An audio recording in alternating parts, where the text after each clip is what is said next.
की भी लगातार कोशिश की जा रही है, लेकिन अभी तक कामयाबी नहीं मिल सकी है। ये एक्सक्लूसिव तस्वीरें हम आप तक पहुंचा रहे। देखिए किस तरीके से जो आग है तेजी के साथ फैल रही है, हालांकि आग को बुझाने की लगातार कोशिश भी जारी है। असामाजिक तत्वों पर आग लगाने की आशंका जाहिर की जा रही है। तो ये एक्सक्लूसिव तस्वीर आप देख सकते हैं। हजारों पेड़ पौधे देखिए किस तरीके से यहाँ पर जलते हुए दिखाई दे रहे हैं। तो मदनपुर जंगल में भीषण आग से भारी तबाही का ये मंजर तस्वीरों में देखा जा सकता है। जंगली जानवरों को बचाने की जो कोशिश है वो जारी है, जो कि तेजी के साथ ये आग फैल रही है। असामाजिक तत्वों पर आग लगाने की आशंका।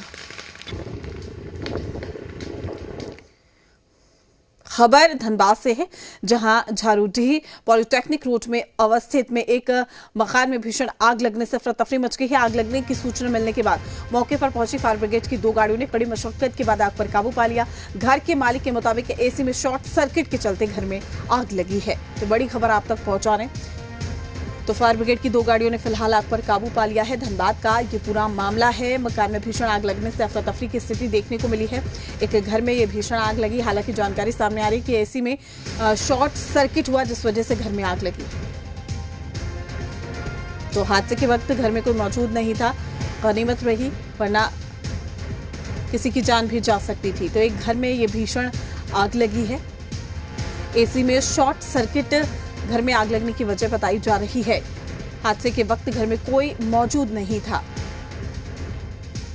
पीछे से काम गाड़ी से शुरू किए, गाड़ी से आगे से काम किए, बिल्कुल कंट्रोल हो गया। कोई प्रकार के दिक्कत, कोई क्षति, कोई जीव जान का कोई क्षति नहीं हुआ। एक रूम में आग लगा हुआ था। लोग बताया गया कि घर मालिक द्वारा बताया गया कि शॉर्ट सर्किट से हुआ है, एसी से हुआ है। बाहर 5 मिनट आटा रख के गए हैं, वाइफ चिल्लाने लगी घर में आग लग गया है। आगे तो हम दौड़ के आए रोड पर से, वहाँ से गाड़ी खड़ा करके दौड़े आए, देख रहे पूरा आग लग गया पूरा घर में। बच्चा सब नीचे पड़ रहा था, वाइफ ऊपर में थी। हम आटा दे के 5 मिनट हुआ है गिरे हुए, बस पूरा दम लहकना शुरू किया। खबर दरभंगा से, जहां सदर थाना इलाके के मथुरापुर गांव में कल जमीन विवाद में एक परिवार के 3 सदस्यों को पेट्रोल छिड़ककर जिंदा जलाने की कोशिश की गई। जानकारी के अनुसार विजय कुमार सहनी जब अपनी पत्नी और बच्चे के साथ बाइक से जा रहे थे, तभी दूसरे पक्ष के लोगों ने उनकी बाइक को रोककर चाबी निकाल ली और पैदल जाने के लिए कहा। जब विजय ने चाबी मांगी तो दूसरे पक्ष के लोगों ने पहले से बोतल में रखा पेट्रोल विजय, उनकी पत्नी और बच्चे पर छिड़क दिया है। फिर लाइटर से आग लगाने की कोशिश की। ये देखकर ग्रामीणों ने लाइटर को छीना और पुलिस को भी इसकी जानकारी थी। मौके पर पहुंची पुलिस की 112 टीम ने 3 आरोपियों को हिरासत में लिया है। पीड़ित ने बताया है कि आरोपियों के साथ जमीन को लेकर उनका पुराना विवाद चल रहा है। इसी को लेकर परिवार के 3 सदस्यों को जिंदा जलाने की कोशिश की गई। पुलिस ने घटना की पुष्टि की है और आरोपियों पर सख्त कार्रवाई की बात कही। पूरा मामला यह है कि विजय कुमार साहनी जो सदर थाना अंतर्गत मथुरापुर में रहते हैं, वो अपनी पत्नी को स्कूल छोड़ने के लिए जा रहे थे बाइक से।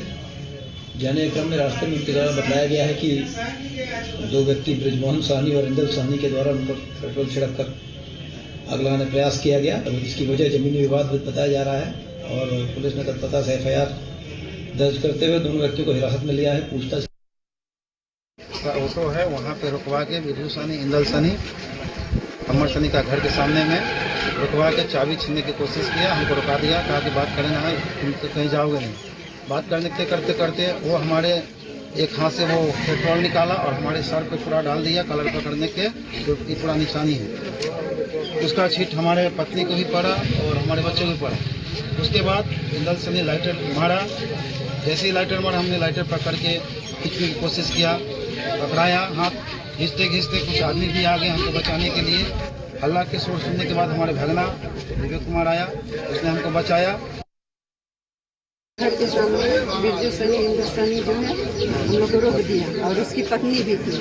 हम लोग गाड़ी को रोक दिया। फिर भी मैं उसको समझाई कि क्या बात है, क्या प्रॉब्लम। तो बोला हमको बात करना है। हम बोले आने दीजिए उसको स्कूल से, तो बात कर लीजिएगा। उसने नहीं माना। फिर जबरदस्ती इसको एक हाथ से कॉलर पकड़ा हुआ था, एक हाथ से ऑटो में से बोतल में रखा हुआ था पेट्रोल, उससे निकाल के उसको सर पे पूरा डाला, पूरा बॉडी पे डाला, पूरा बॉडी में पूरा खरोच आया हुआ है। ताकि हमको भी किया, मेरा बच्चा भी साथ में था, उसको भी पूरा छीटा पड़ा है।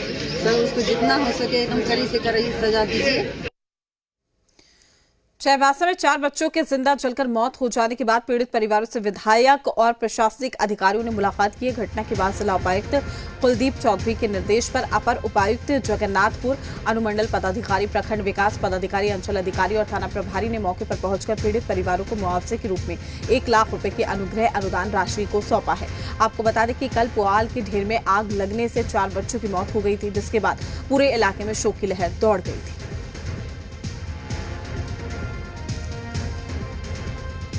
4 बच्चों का जो इतना दर्दनाक मौत जो हुआ है, जो घटना घटा है, ये बहुत जो दुख की बात है। इस तरह का घटना और कहीं ऐसा घटना ना हो।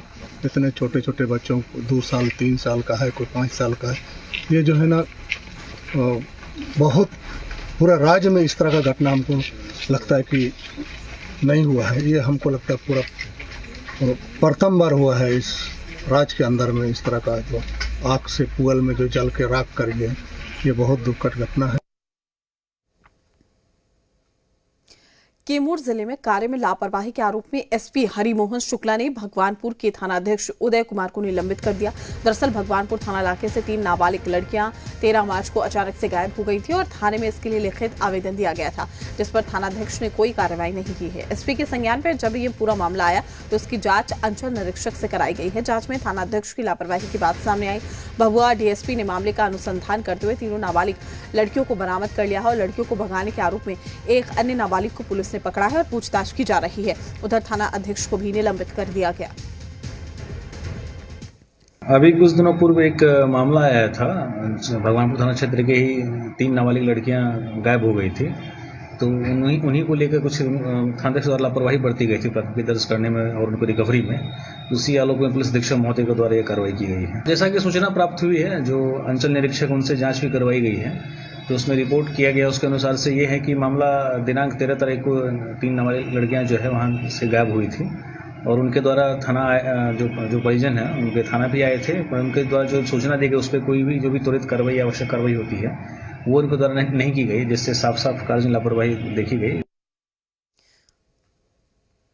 मुख्यमंत्री नीतीश कुमार ने क्राइम कंट्रोल को लेकर उच्च स्तरीय समीक्षा बैठक की। इस बैठक में मुख्य सचिव और पुलिस महानिदेशक भी मौजूद थे। बैठक के दौरान मुख्यमंत्री नीतीश कुमार ने अधिकारियों को सख्त लहजे में निर्देश दिया। उन्होंने कहा कि यदि आपराधिक घटनाओं के पीछे किसी प्रकार की साजिश है तो उसकी भी जांच की जाए और जांच के बाद दोषी के खिलाफ कठोर कार्रवाई की जाए। मुख्यमंत्री नीतीश कुमार ने कहा है कि विधि व्यवस्था सरकार की सर्वोच्च प्राथमिकता है और किसी भी हालत में प्रदेश की कानून व्यवस्था बिगड़नी नहीं चाहिए। अपराध नियंत्रण में किसी प्रकार की कोताही न बरते।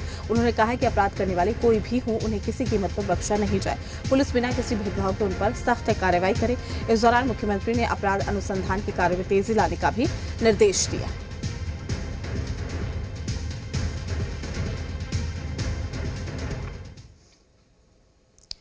बिहार में पुलिस पर लगातार हमले की खबर आ रही है, जिससे कि कानून व्यवस्था पर सवाल उठने लगे। 5 दिनों में 7 बार पुलिस टीम को निशाना बनाया गया। इन हमलों में 2 एएसआई की मौत हो गई और कई पुलिसकर्मी घायल हुए। 12 मार्च को अररिया में हुए हमले में एएसआई की मौत हुई।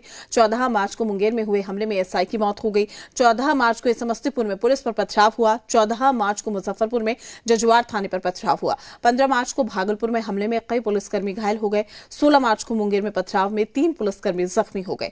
समस्तीपुर में भी हुए हमले में एएसआई और 2 जवान घायल हो गए। शहर दर शहर बिहार में हुए पुलिस पर ताजा हमले पर इस रिपोर्ट को देखिए।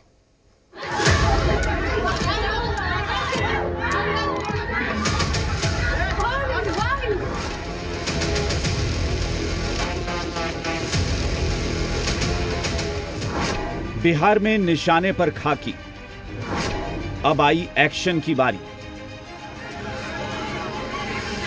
तस्वीर मुजफ्फरपुर की, जहां शराब माफिया पर कार्रवाई पुलिस के लिए भारी पड़ गई।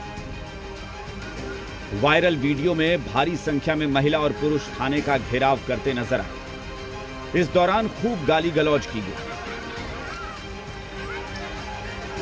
हंगामा इतना बढ़ा कि जजुआर थाने का गेट बंद कर दिया गया, जिसके बाद लोगों ने जमकर पथराव किया। हंगामे के बाद ग्रामीण एसपी जांच के लिए पहुंचे। पुलिस ने कई लोगों पर नामजद एफआईआर तो कई अज्ञात के खिलाफ एफआईआर दर्ज की।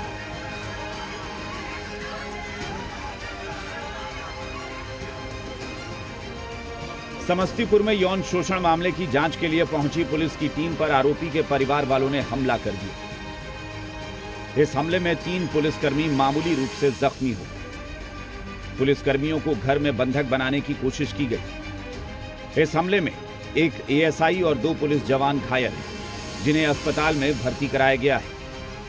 पुलिस ने 2 आरोपियों को गिरफ्तार किया है। बाकी हमलावरों की गिरफ्तारी के लिए छापेमारी जारी है। पुलिस अधीक्षक महोदय समस्तीपुर के जन शिकायत कोषांग से एक आवेदन आई थी। उसी की जांच में पुलिस टीम गई थी। पुलिस टीम जांच कर ही रही थी कि अचानक पुलिस टीम पे उनके परिजन लोग हमला कर दिए, जिसमें 3 पुलिसकर्मी घायल हैं। 2 लोगों की गिरफ्तारी हुई है और अन्य की गिरफ्तारी हेतु छापेमारी चल रही है। मुंगेर में डायल 112 पुलिस टीम पर पथराव हुआ।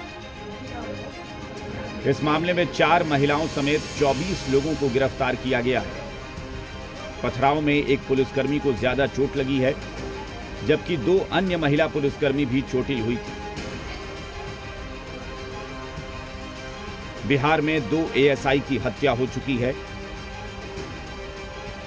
जगह जगह हुए हमले में दर्जनों पुलिसकर्मी जख्मी हुए।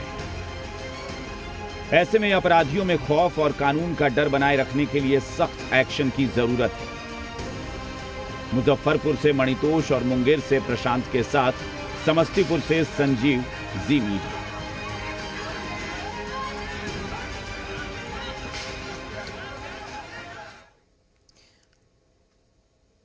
मुंगेर में एसआई संतोष कुमार सिंह की हत्या मामले की जांच तेज हो गई। घटनास्थल नंदलालपुर में डीआईजी राकेश कुमार और एसपी सैयद इमरान मसूद कई पुलिस पदाधिकारी पहुंचे और निरीक्षण किया है। साथ ही आसपास के लोगों से घटना के बारे में जानकारी ली है। एसपी के मुताबिक मुख्य उद्देश्य हत्याकांड में फरार चल रहे अन्य अभियुक्त की गिरफ्तारी करना, स्पीडी ट्रायल चलाकर जल्द से जल्द उन्हें सजा दिलवाना है। घटनास्थल पे विजिट किया गया है और विजिट करने के बाद जो भी जांच वगैरह सर की तरफ से भी है तो वो भी की जा रही है। और इसमें हम लोग का मुख्य उद्देश्य है जो अन्य अभियुक्त हैं जो फरार हैं उनकी गिरफ्तारी करना, और इसके अलावा जो इसमें त्वरित विचारण करा के जल्द से जल्द इसमें सजा दिलाना हम लोगों का प्राइम उद्देश्य रहेगा। बिल्कुल हम लोगों का प्रायोरिटी है वो त्वरित विचारण इस केस में हम लोग कराएंगे और इसमें स्ट्रॉन्ग प्रोसिक्यूशन अपना पक्ष रखते हुए इसमें सजा कराएंगे। मधुबनी में पुलिस पर हमला मामले में 2 आरोपियों को खुटौना थाना के परसाही गांव से गिरफ्तार किया गया। हमले में 30 नामजद सहित 60 अज्ञात लोगों पर एफआईआर दर्ज की गई है। अन्य आरोपियों की गिरफ्तारी के लिए पुलिस लगातार छापेमारी कर रही है। नेपाल बॉर्डर पास होने की वजह से हमलावरों के नेपाल में छिपे होने की आशंका जताई जा रही है। एसपी के मुताबिक किसी को भी बख्शा नहीं जाएगा। घटना के कुछ देर बाद ही डीएसपी एसडीओ गांव पहुंचे थे और अभी गांव में स्थिति सामान्य है। घटना 15 मार्च की है, जब परसाही गांव में जमीनी विवाद सुलझाने पहुंची पुलिस पर कुछ लोगों ने हमला कर दिया था।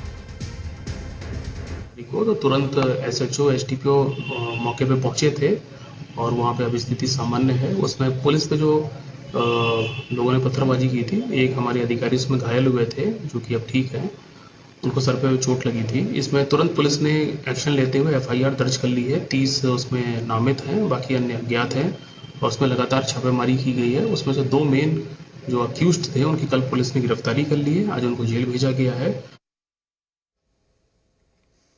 बिहार में लगातार हो रही घटना और पुलिस पर हमलों से बिहार की जनता में भी आक्रोश है और लोग सवाल उठा रहे हैं कि जब पुलिसकर्मी ही सुरक्षित नहीं तो आम नागरिकों की सुरक्षा कैसे होगी। ऐसे में अब कानून व्यवस्था का मुद्दा सियासी रंग ले चुका है। सदन के अंदर और बाहर इस मुद्दे पर जमकर हंगामा हुआ। विपक्ष के नेताओं ने हाथों में पोस्टर लेकर नारेबाजी की। लॉ एंड ऑर्डर को विपक्ष ने मुद्दा बनाया तो सत्ता पक्ष के नेताओं ने जंगल राज की याद दिलाई। पुलिस पर हो रहे हमलों ने विपक्ष को एक बड़ा मुद्दा दे दिया है और इसकी गूंज विधानसभा के बाहर भी सुनाई दी, जहां विपक्ष के सदस्यों ने जमकर विरोध प्रदर्शन किया और कानून व्यवस्था को लेकर सरकार को कटघरे में खड़ा किया। यहाँ पे तमाम सारे जो विपक्ष के सदस्य हैं वो पोस्टर बैनर के साथ प्रदर्शन कर रहे हैं। विधि व्यवस्था समेत तमाम जो मुद्दे हैं उन बातों को लेकर, और खास तौर पे जो बिहार में अपराधियों की सरकार है जैसी बातें पोस्टर बैनर पर लेकर, और पुलिसकर्मियों के ऊपर जिस तरीके से हमले हुए हैं, मर्डर हुआ है, इन बातों को लेकर भी मुद्दा बनाते हुए यहाँ पे बातों को रख रहे हैं। राबड़ी देवी ने आंकड़ों के साथ सरकार पर हमला बोला और पूछा कि क्या ये मंगल राज है। 2 दिन में 22 हत्या हुआ तो रोज कितना होगा? सरकार सुशासन की सरकार है, कहते हैं सुशासन की सरकार है। लॉ ऑर्डर ठीक है, कहाँ लॉ ऑर्डर ठीक है? दलित बेटी के छोटा बेटियों का हत्या, बलात्कार करके हत्या हो जाता है, तो इसमें कौन बचा है? तेजस्वी ने भी बढ़ते अपराध को लेकर नीतीश सरकार पर सवाल उठाए। उन्होंने हम मोर्चे पर सरकार को फेल बताया। अपराध जो है जिस हिसाब से बढ़ रहा है और अपराधी जो है बेलगाम हो रहे हैं और कानून व्यवस्था एनडीए नीतीश कुमार जी के नेतृत्व में जिस हिसाब से चौपट हो रहा है, जिस हिसाब से माननीय मुख्यमंत्री जी अचेत अवस्था में है, सत्ता पक्ष ने फिर वहीं जंगल राज का राग अलापा और सुशासन की सरकार पर सवाल उठाने वालों को नसीहत दी। जो लोग आज हल्ला कर रहे हैं और आरोप लगा रहे हैं, इनको अपना समय याद नहीं है। नीतीश कुमार के समय में भी कोई भी अपराधी को संरक्षण नहीं प्राप्त है और इनके समय में किस तरह से स्टेट स्पॉन्सर्ड क्राइम होता था। सवाल सियासत का नहीं, बिहार में क्राइम पर कंट्रोल का है और जनता सवाल उसी से पूछती है जो जवाबदेही ले। ऐसे में एक दूसरे पर छींटाकशी से बेहतर है अपने अपने गिरेबा में झांकने की और जनता से किए वादे निभाने की। ब्यूरो रिपोर्ट, जी मीडिया।